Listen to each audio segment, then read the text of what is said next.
মনিস্ট্রিটা ভেতরে আর আমরা এই বাইরের রাস্তা দিয়ে যাচ্ছি। একটা খুব সুন্দর জায়গা আছে সেখানে।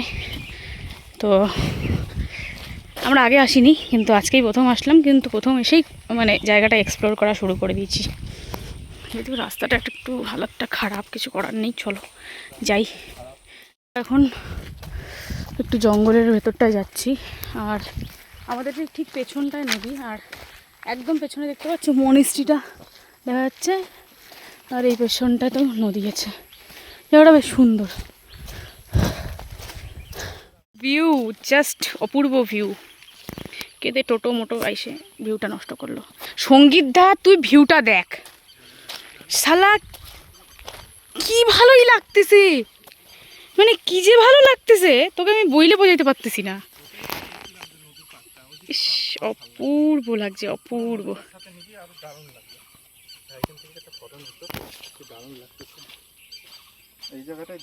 এই অবস্থা, পা দিলে চা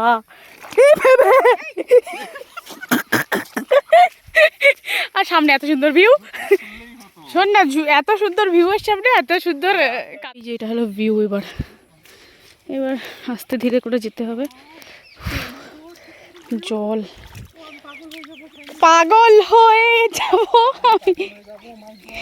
খুব সুন্দর লাগতেছে রে, সাবাস সাবাস।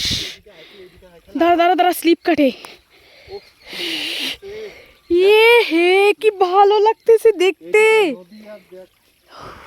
ওয়াও, ওরা মানে পুজো ফুজো করছে। এখানকার পরিবেশটা একদমই আলাদা ছিল। মানে যদি এখানে সারাটা দিন কাটানো যেত, মনে হয় নিজেকেই নিজে নতুনভাবে খুঁজে পেতাম প্রকৃতির মাঝে। পেছনে পাহাড়, সামনে নদী, আর জঙ্গলের মাঝে পাখির আওয়াজ মিলে একদম জমজমাট। ম্যাগির গন্ধ বেড়েছে ভালো, মানে আছে ভালো আছে। ঝোলটা কমে গেছে, বললাম না ঝোলটা শুকনা হবে, ঢাল। হ্যাঁ হ্যাঁ হ্যাঁ, ঢাল, ধরে নিস ভালো করে। হ্যাঁ এবার ঢাল, হ্যাঁ ঢাল, পর পর পর পর পর। আমি হ্যাঁ বললাম না জমে যায়। বেরোচ্ছে বেরোচ্ছে, একটু টাইনে নে, একটু টান তো সামনে হাত দিয়ে। বললাম তোকে, তুই তো শুনতেছিলিস না কথা। আমি জানি যে থাকবে ভিতরে, এয়ারটা না ঢুকলে প্রেসারে বেরোবে কি করে? ये रहा हमारा खाने का डेस्टिनेशन। আরেকবার এরকম, হ্যাঁ আরে বেরোচ্ছে। কি জ্বালা। সো আজকে আমাদের মেনুতে আছে ম্যাগি, রুটি, আর এটা কি জানি সবজিটার নাম, ইমাদাচি। এমাদাচি। এটা হলো মানে ভুটানের ন্যাশনাল ডিশ হলো ইমাদাচি, ওই পিস দিয়ে সেটা খাবো। আর আমাদের ভিউ এই গুরু গুরু গুরু গুরু গুরু গুরু গুরু। হ্যাঁ না না, আসবে না। খাবার খাওয়া আমাদের শেষই হয় নাই, বৃষ্টি নামে গেছে, তার চক্কর এই অবস্থা আমাদের। আর পেছনে ওই ভিউ, তুলি তুলি। একটু আগেই বৃষ্টিটা শুরু হলো, বৃষ্টির জন্য আমরা ঠিক করে খাবারটাও খেতে পারলাম না, বৃষ্টিও চলে গেল, আর মেঘে পুরো জায়গাটা ঢেকে দিয়েছে। আর এই আমি নদীতে যাচ্ছি, হাতে ম্যাগি লেগে আছে, ওটাকে ধরতে। জায়গাটা কিন্তু বেশ, এই জায়গাটা বেশ, মানে যদি একটু গরম খুব পড়ে, হালকা মানে রোদ বোদও ওঠে, তাও কিন্তু ভালো লাগবে। আরে নদীটা দেখো,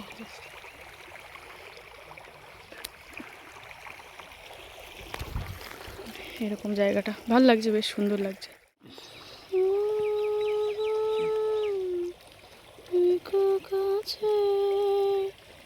যদি সো আমরা সেই মনিস্ট্রি থেকে বেরিয়ে আমাদের এই যে খাওয়া দাওয়ার জায়গা এটা, এইবার আমরা নদীতে এসেছি। তো নদীর ঠান্ডা জলের স্রোত, এগুলো সব মনে হয় এগুলো পাহাড়ি নদী না রে।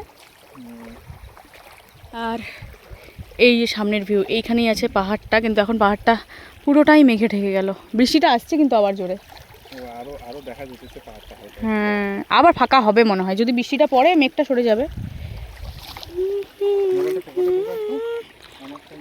এরপরেও আমাদের হাতে অনেকটা সময় বেঁচে থাকার জন্য আবার একটা গাড়ি নিয়ে নিলাম, শেয়ার গাড়ি যেগুলো হয়।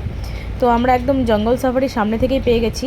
সেটাতেই করে বৃষ্টি ভেজা ওয়েদারে একদম দুপাশে একদম জঙ্গল, মানে ফরেস্টের মজা নিতে নিতে পৌঁছে গেলাম একদম সেবক ব্রিজে। সেবক ব্রিজে যেতে আমাদের মাত্র 30 টাকা খরচা হয়েছে। সব মিলিয়ে আমাদের প্রত্যেকজনের পড়েছে 135 টাকা করে খরচা। আর এখানে ব্রিজে আসার পরেই এত বানর দেখেছি আর এত ভয় পেয়েছিলাম, তার কারণটা হলো আমাদের সামনেই একটা মহিলার মানে গলায় ওড়না ছিল, সেটা ধরে এত জোরে টান দিয়েছে মহিলাটার গলাটা অনেকটা কেটেও গেছিলো। আর সেই ভয়ের চক্করে আমাদের ঘোড়াটাও একদম খুব যে শান্ত মতন হয়েছিল তাও নয়। যাই হোক, দেখো এখানকার ভিউটা এখন তোমরাও। খুব সুন্দর। আমার জানি না চুলটা কেমন লাগছে বা কিছু, আমাকে কেমন দেখতে লাগছে আমি জানি না। এই যে ভিউটা সত্যি পেছনটা আর মেঘটা আসার জন্য মানে আরও সুন্দর লাগছে। আর এই পেছনের ভিউটাও বেশ সুন্দর আছে না। বানরগুলো কেন বা মানে এদিক ওদিক হয়ে আছে জানি না কেন। ওদের মারামারি করার মুড আছে নাকি আমি তাও জানি না। সত্যি বলতে এই ভিডিওটার সাথে আমি অনেকগুলো গান ভেবেছিলাম যে গানগুলো অ্যাড করব, কিন্তু বেশিরভাগ ভিডিওতেই আমার এই কপিরাইট চলে আসার ভয় থাকে। যদিও কপিরাইটে কিছু একটা ব্যাপার হয় না, তবুও আমি চাই না যে কিছু ইম্প্যাক্ট পড়ুক, তো সেই কারণে আমি কোনো গান দিচ্ছি না। কিন্তু জায়গাটা সত্যি অপূর্ব। আর সবথেকে বড় বিষয় যেটা, সেটা হলো আমরা এই ভিউটা নেওয়ার পরে যখন সাইড থেকে এই মানে করো পুরো করোনেশন ব্রিজের যে ভিউটা সেটা নিতে গেছিলাম, একদমই আলাদা একটা ফিলিংস পেয়েছি। কারণ এই করোনেশন ব্রিজটাই প্রত্যেকটা টাইমে বা প্রত্যেকটা সিজনে প্রত্যেক রকমের হয়। সত্যি বলতে আমি বর্ষার অনুভবটা খুব কমই করেছি, এবার যখন বর্ষার অনুভবটা করলাম সত্যি বলতে অপূর্ব লাগছিল। মেঘ, সবুজ পাহাড়, নিচে মানে খুব জোরে বয়ে যাওয়া নদী এবং এই পরিবেশ। তারপরে এখান থেকে সোজা বেরিয়ে আসলাম, একটুখানি সামনেই হেঁটে আসলে পরেই আমাদের সেবকেশ্বরী মন্দির এবং সেবকেশ্বর শিব মন্দির, মানে এখানে কালী মন্দির এবং শিব মন্দির পাশাপাশি। সেই দুটো মন্দির দর্শন করে ওখান থেকে বেরিয়ে পড়লাম আবার ট্রেন ধরে বাড়ি ফেরার উদ্দেশ্যে। বাড়ি ফেরার ভাড়া মাত্র 30 টাকা। আর 30 টাকায় যদি এত ভালো ভিউ পাওয়া যায় আর কি চাই বলুন।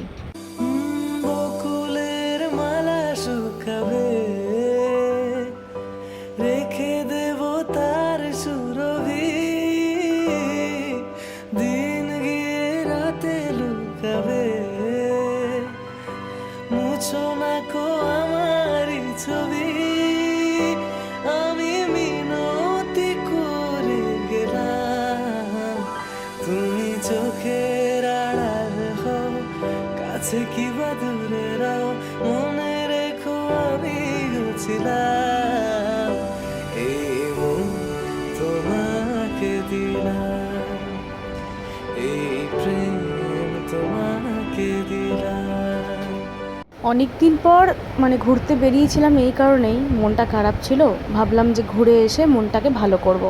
ঘোরার সময়টা মনটা খুবই ভালো ছিল, কিন্তু ফেরার পথে যেমন ঘুরতে গিয়ে ফেরার পথে যে দুঃখ কষ্টটা ফিল হয় যে কেন ফিরে যাচ্ছি বাড়িতে আবার সেই একই জীবন কাটাতে, তখন সত্যি খারাপ লাগে। আর ফেরার পথে আমার মন খারাপগুলো আরও বেশি করে মনে পড়ছিল। এই নদী, পাহাড়, এই সব কিছু ছেড়ে যাওয়ার একটা কষ্ট এবং আমার মন খারাপের আলাদা কষ্ট মিলে আমার মনটা সত্যি একদম খুবই ভারী হয়ে আসছিল। কিন্তু কিচ্ছু করার ছিল না, বাড়িতে ফিরতেই হতো। কিন্তু এটা বুঝে গেছি যে নিজেকে ভালো রাখতে গেলে অনেক ঘুরতে হবে, নিজেকে নিয়ে ব্যস্ত থাকতে হবে, নিজের সাথে টাইম কাটাতে হবে।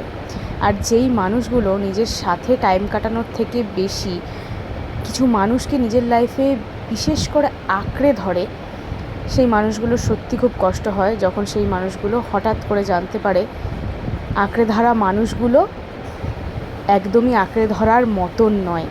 সত্যি এই বিষয়টা আমার কাছে হঠাৎ করেই ফিল করতে হয়, উইদাউট অ্যানি নোটিফিকেশান। আমি হঠাৎ করে এই জিনিসগুলো ফিল করি, তখন মনে হয় যে না, এখন থেকে একা একাই বাঁচার চেষ্টা করব বা একাই ভালো থাকার চেষ্টা করব। আলটিমেটলি না কোথাও গিয়ে সেই অভ্যাসগুলোকে ধরে রাখাটা বা অভ্যাসগুলো যেটা হয়ে গেছিলো সেখান থেকে বেরিয়ে আসাটা অনেক বড় ব্যাপার। আগে ভাবতাম মানুষগুলো কেন তার নিজের দুঃখের কথা বারবার করে শোনায়। আসলে শোনায় এই কারণেই নিজের দুঃখটা নিজের থেকেই লুকানোর চেষ্টা করে, যেটা আমি এখন করে চলেছি। জানি না কতদিন সময় লাগবে নিজেকে আবার সঠিক জায়গায় ফিরিয়ে আনতে, বাট চেষ্টা করে চলেছি নিজেকে আবার মানিয়ে নিতে, নিজেকে আবার গুছিয়ে নিতে। হ্যাঁ, দেরি হবে, কিছু করার নেই, করতে তো হবেই আর কি।